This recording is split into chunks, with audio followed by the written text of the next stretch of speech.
Hi there, welcome to Real Sales Dynamics, where we break down in-field sales footage in order to get you better at door knocking.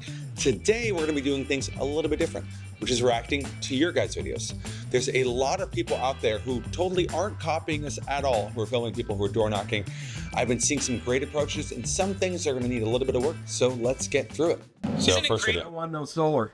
What's that? I don't want solar. Yeah, of course. Yeah, nobody does until they actually know what's going on. I know what's going on. Thanks, man. I really appreciate it. I don't want none of your information. Of course, man. I don't want solar right at the moment.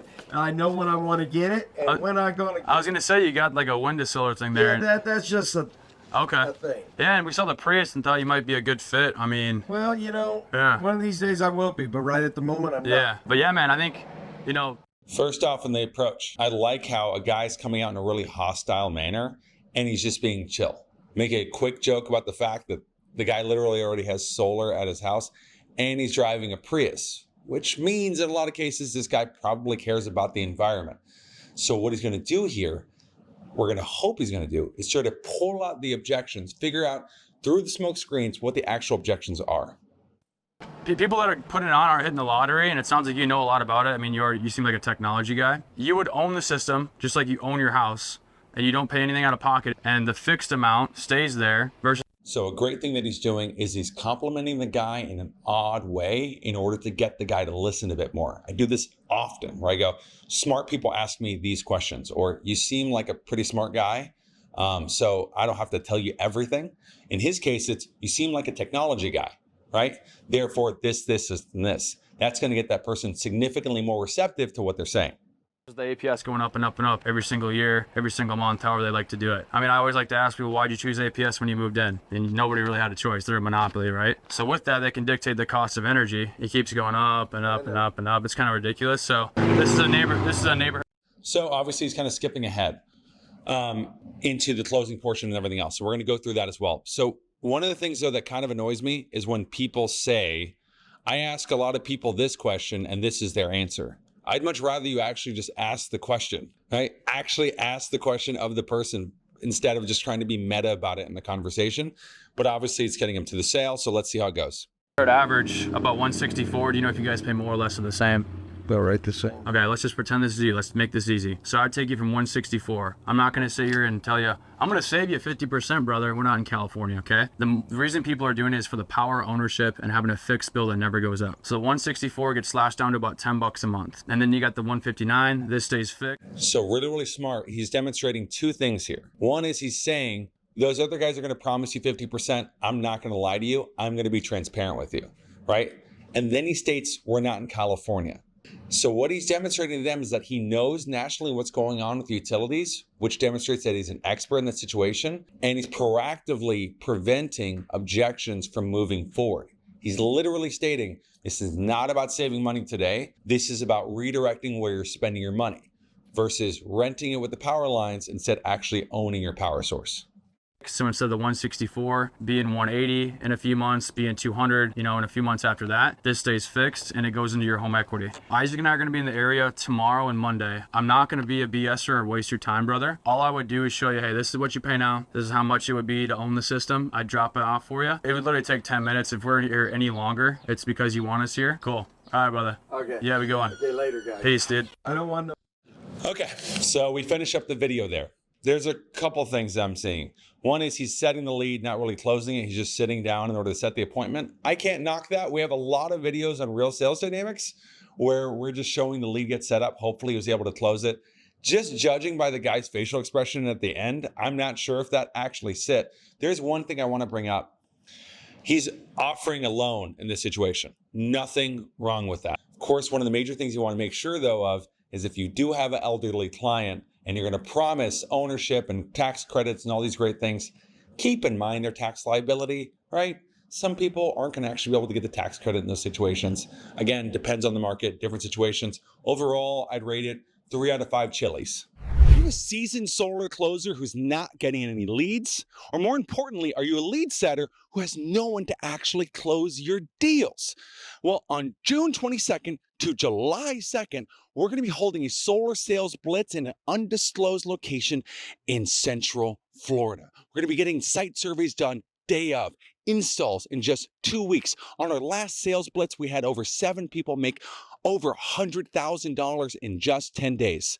Having sales meetings in the morning and the evening keeps every single person accountable. Now, we only have a couple open slots available for that June 22nd to July 2nd blitz, so make sure to click down in the submission form below. All right, next one is coming up now. We're going to do TikTok Waleed. I like this guy. Yes, sir. See the sign?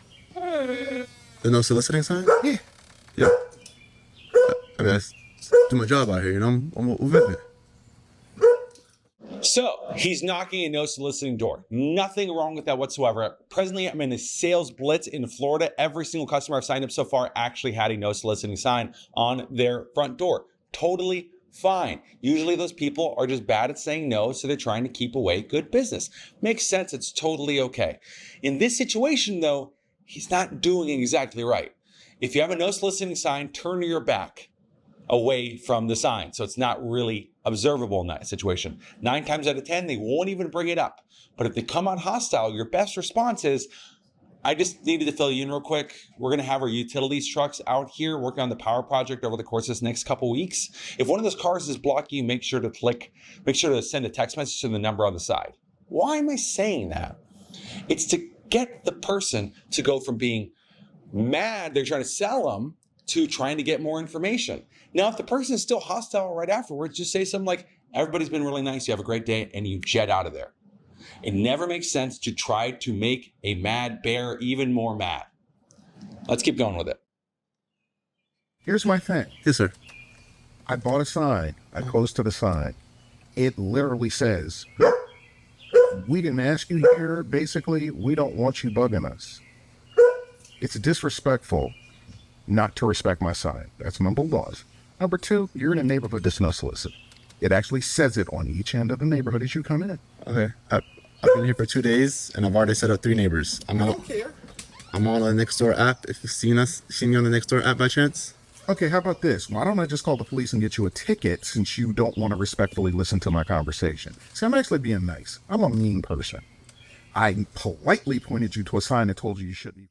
So, what is the door knocker doing in this situation? Is he selling this person? No, he is arguing with this person. Those are 2 very different things. And guess what, guys? Sometimes it's 105 degrees. He could have just dealt with 5 cancellations. I have no idea what's going on in his life. I'm sure he's a great sales guy. We're just pointing out in one video here. Don't argue with customers. It's not our job to feel right when we leave the conversation. It's our job to sell that person. If we cannot sell that person at that time, we say, hasta luego, you have a beautiful day. I'm so sorry to bother you. I hope your mom is doing great, right? And you leave the situation. Or what can happen is you argue, they call the cops, you burn all of the customers you literally have over there, and you can't knock it for another month. Understood? Perfect. Let's finish up with this one. Then when you decided to rebut that, All right, and that's basically how the video finishes up. Hopefully the cops aren't called on him. Don't argue with the customers. What you selling? Oh man, what do you want me to sell? What is it, solar? If I had a new Jeep, would you buy it? I just paid that one off. That's the commuter or what? Nah, the truck is a commuter. What do you do for work? Me? You need the truck, I do sales. No way. Yeah. What do you sell? I sell landscape products, bro. Landscape products? Okay. You know how sales goes? Give me the objection. I love this. This guy is chill. He's cool as a cucumber. He's relating to the guy quickly. Now, the guy he's talking to is relating to him very, very fast, right? And he's obviously in sales he's obviously in sales as well. But bringing up things around his house and calling those things out in the middle of the conversation helps to break the preoccupation and get the person to relate to them a little bit more. Being kind of funny and kind of chummy. It's important to remember that when you're in door sales, you're not just selling a product, you're selling yourself. And when I say that, it's not some cheesy thing. You literally are in the entertainment industry. If you're a more entertaining person than the last person who came to the house, you're buying 5 seconds at a time. And if you get that 5 seconds and it leads to 2 hours, suddenly out of nowhere, you have panels on the roof and you're making a hell of a lot of money.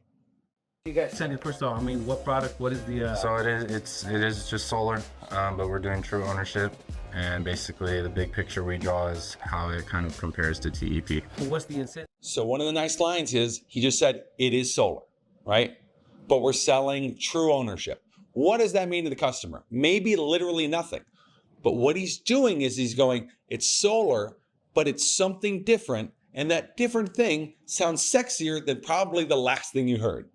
Because if he said it's solar, you just take on a 25-year loan with 34% dealer fees, doesn't sound great, right? That doesn't sound sexy to the customer. But if you say things like true ownership, you're engaging that emotional response from them.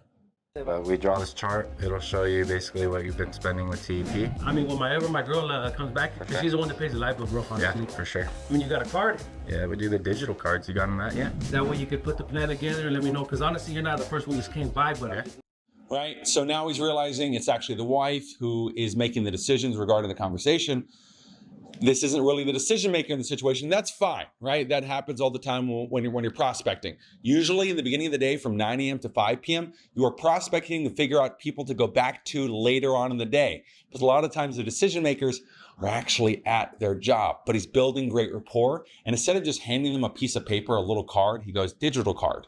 The importance of that is he's going to buy more time because everything he's doing is real slow on purpose. Because what is he doing?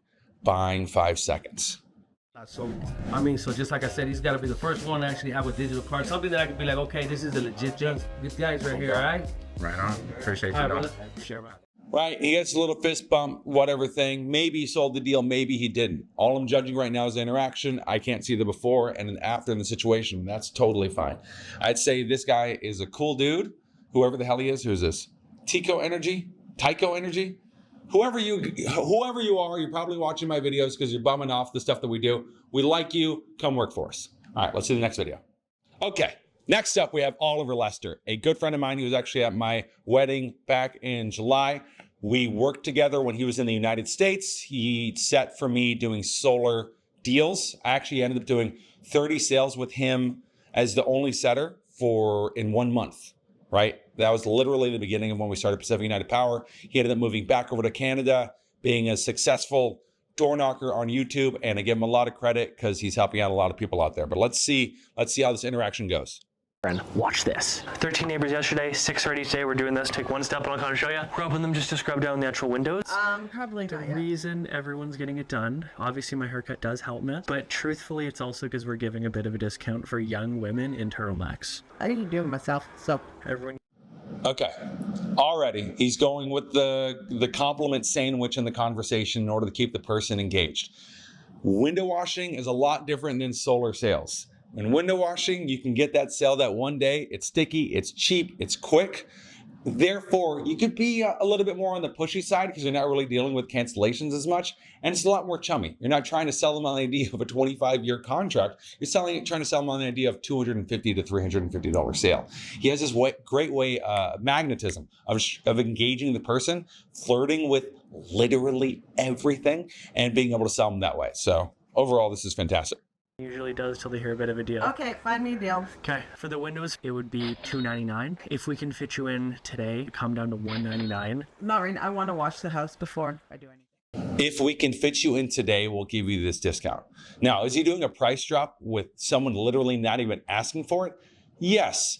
But at the end of the day, he actually just wanted to sell them for $200 anyway, and he's making it sound like it's a better deal. The funny thing is that she knows he's being salesy. He knows that he's being salesy, but they're both along for the ride because he's being entertaining the entire time.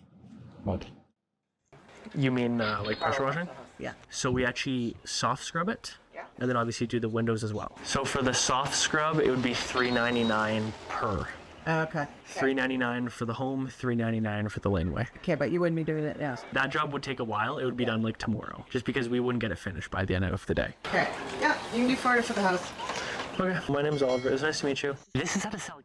Perfect. Gets the sale, ties her down in the conversation, and what he does is she brings up something that she already does. He brings up an upsell, a feature that he can add in order to secure the home at the end of the day. Does this translate into solar? It can, specifically for setters, right? being engaging, being funny, a lot of takeaways, a lot of pullbacks, and a lot of time urgency. That's literally how he was setting for me out there. Did I end up in a lot of sets with some very confused homeowners by the time I walked in the home? Absolutely, but I'm really good at closing. And so that's the relationship that you're supposed to have. The setter gets the bill, kind of gets you in the house. The closer closes it up. Everyone is happy at the end of the day. Overall, phenomenal pitch. You already know that, and you're probably already following Oliver online right now. And that wraps it up. If you want to know more ways that you can sell, make sure to click subscribe below. We are presently hiring for a blitz. We have 6 additional people that we can bring in for this Florida Solar Sales Blitz from June 22nd to July 2nd. Make sure to click that. But most importantly, click one of these 2 videos. YouTube thinks you're going to like it a lot.